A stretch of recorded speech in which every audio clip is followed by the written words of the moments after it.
head coach, you have an offensive coordinator, you have a defensive coordinator. All right, John, how bad is this? All right, because you're a pragmatic, practical, logical person. All right, we have a lot of fans listening. All right, fans are by nature fanatical, emotional. This feels like the end, man. Not the end of the Eagles forever, but you lose Jeff Stoutland. It feels like a proverbial slamming of the window that many fans saw wide open after the Super Bowl last year, with an opportunity to go and seek and reach the golden era of the Eagles. Now it feels like that window has slammed shut. And we've turned it over, the offense, to a 33-year-old guy who's never called a play in his life. As much as I like Sean Mannion, I do now wonder what the hell the direction of the Eagles is going in. How bad is this? How ugly is it? Is it the end of this era of the Eagles? What's the truth in your eyes? No, it's not the end, because, they still have a bunch of good players. And if they make some good decisions, losing even the best offensive line coach, even, they would have lost big. It's not because personnel is more important. So it's not a death sentence by any stretch of the imagination. They're not going to be as good when it comes to an offensive line coach. So, part of what I said about Sean Mannion stays the same as well on the offensive line, in that, I think the Eagles' offense is going to be better than last season, because it's tough to get worse. And I think you do agree now it's going to be a lot different, though, right? Now that's certainly what it looks like at this point. Well, they're trying that. I got 1,000,000% yesterday. I mean, this offense is going to do what everybody wants it to do, or that's the plan, at least. As soon as Mike Tyson punches you in the face, the plan can change. But that's the plan. Whether, well, yeah, I mean, again, I'll say this. I'm very consistent. This is one of the best offensive line coaches of all time. Of all time. He's a coach. Landon Dickerson, get healthy. Cam Jurgens, get healthy. Lane Johnson returns, which now there's a big question. Does Lane want to go through this with a brand new offensive line coach? I don't know. Yeah, but if he does and he's healthy, Jordan Mailata thinks he plays poorly last year, although he didn't, but that's his mindset, and he gets better and closer to where he was the year prior.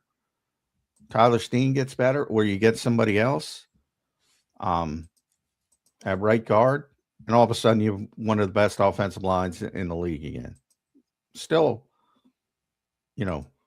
now where it'll affect you is more longer term. Are you going to develop players at the same rate? That's doubtful.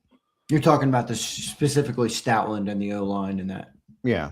Well, my question would be to respond to you. I do agree with you that if the players are healthier and they play better, then they're going to have better results. But we are looking at a massive change to the offense. Do you think they're built to play that way as much as people want? No, I'm guilty of this. How many times have I been up here bitching?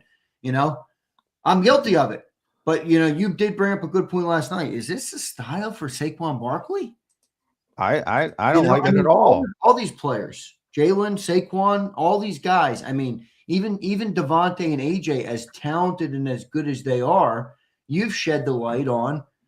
Well, they're not going to be manufactured touch type of guys. They're not going to be you know what I mean? They don't line up all over them. Now Devontae can line up more places, but how do you see it, John, from that perspective?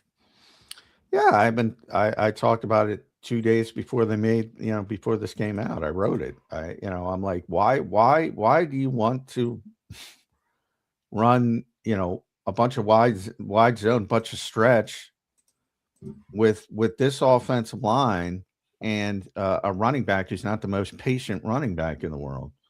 It's more of a home run hitter. From my perspective, you want to execute what you did in 2024 to such a high degree and get to the second level with those combo blocks and duo blocks and pins and pulls and power football. And yeah, there's some room for a stretch, maybe, to get some better balance in there, and maybe you can increase it, but to build it on that, it makes no sense to me. Then you have to change the personnel. So, it's the same thing. If you want to, you can set all your day. Well, they're great. They can do that. That's a lot when you go to the passing game. That's what, people get in their feelings. Well, Jalen does this. He can do that. He did it against Minnesota. He can do it every week. Okay. From every coach I've talked to, you build around the strengths of the players, not the weaknesses of the player. You try to mask those weaknesses. You try to get them better with those weaknesses, but you build around the strengths. You don't build around the weaknesses. What sense does that make? So I don't know. I look at Landon Dickerson and his health situation specifically, and I think he's the best example because I think everybody watched the Eagles saw how much difficulty Landon had moving last year because he was just hurt. And he deserves a lot of credit to playing through all the stuff he was playing through. And now you want him to be a movement-based offensive lineman like he's a 295-pound Denver offensive lineman from Mike Shanahan days, cutting people outside. You want him moving like Kelsey down the field? Does that make sense to anyone? Maybe with Cam Jurgens, if he's healthy, maybe he can fit. Everybody else, Howie's got to start drafting different styles of offensive linemen. So much is impacted by it. It's crazy to me. They won 11 games, Zander, and they're acting like a 3-win team. That's what's crazy to me. And by the way, we're getting ready for the Super Bowl. These teams aren't dominant teams. No. I could see them going back and being a third-place team next year. So to say, your window is shut or it's shutting and you have to. How much are you expecting the offense to change? Pretty significantly. Yeah, talking to people last night. They can be a good team playing the new offense. Well, that's why I wouldn't do it. But that's my concern. Like, why are they acting like a 3-win team?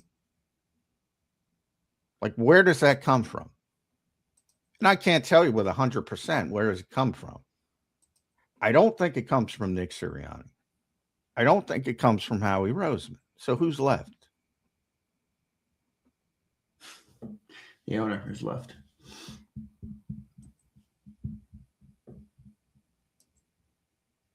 But yeah,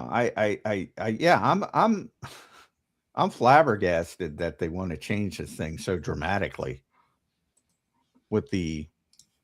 At least it seems that way. I guess it's human nature to want what you don't have instead of really accentuate what you do have. I guess it's just human nature. It's not even about football. It's about, I want to be able to do this. Well, you can't do that well. So why don't you focus on what you do well? How close does it feel like you are, or does it feel to you like they are